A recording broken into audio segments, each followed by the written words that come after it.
John Lott, president of the Crime Prevention Research Center, is here with us. John, appreciate you being with us. Why do you think the FBI is stacking the deck?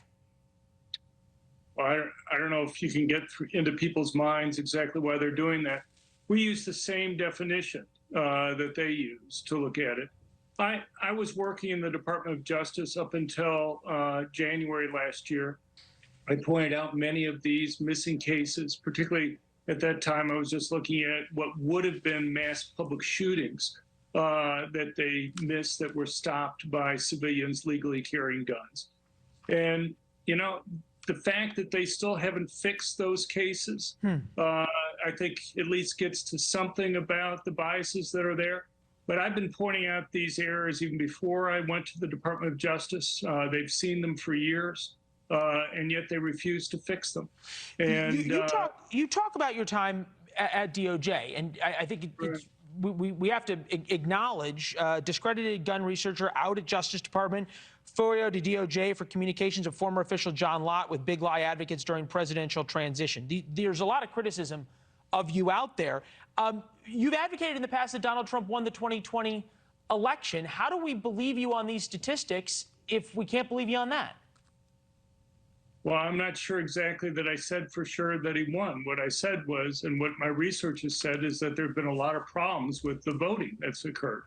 So, for example, one of the studies that I looked at was, I thought was going to be simple. I don't want to relitigate this, but the point is the same, is that there's a lot of attacks on your research, and I'm wondering if you feel as though it makes it a lot harder for people to have to answer for this research, which, as far as we can tell, doesn't have any holes in it.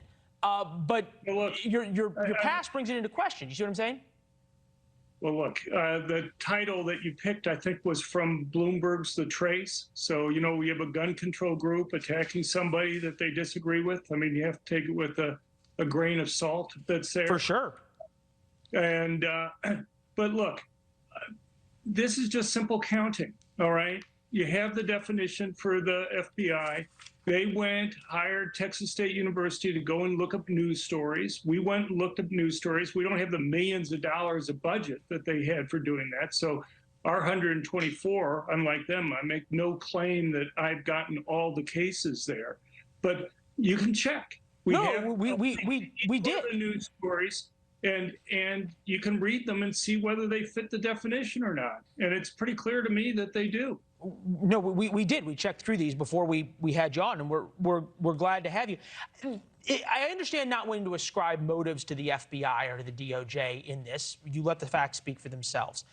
What I'm curious about, though, is if there's sort of any statistic that is exhaustive in the sense that it all matters how you count them, what the denominator is, exactly what the definition is that you use. There's no way to get to the perfect statistic that proves anything. It's more accurate that you can get to a statistic that proves what you want it to prove. Well, look, we're taking their definition, okay, of what an active shooting case is. Might I pick a slightly definition? Possibly. But you know, this hold on. I just want to get this straight, because maybe we have it wrong. FBI definition: active shooter, one or more individuals actively engaged, attempting to kill people, populated area. Missing from definition: incidents related to other criminal activity, robbery, or fighting over gun turf. That's in their definition. Okay. They do so not, you feel as though they missed their these. Definition, right. Their definition is a shooting that occurred in a public place. Okay, not involving some other type of crime like a robbery or a fight over drug turf. And that's the definition that we used. And that's the definition I used when I was in the Department of Justice. Huh. So it's clear that they're missing these. And you don't want to ascribe this motive, but the difference between 4% and 34% totally changes the argument, right? Right. Look, I think it's even greater than that difference there, because one of the things that they don't have in their definition that I think should be is whether or not the attack occurred in a place where guns are banned. We're talking about law-abiding citizens stopping these attacks, and if guns are banned in different places, you can't expect a law-abiding citizen to take it in. And so you should only look at those cases where civilians stopped attacks in places where they were allowed to have guns. And when you do that in 2021, for example, you get a number of like 59% of Wow. the attacks that are shot by civilians. So That's fascinating.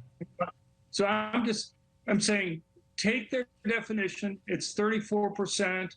If you try to take into account what I think is reasonable and should be taken into account, it's much higher than that.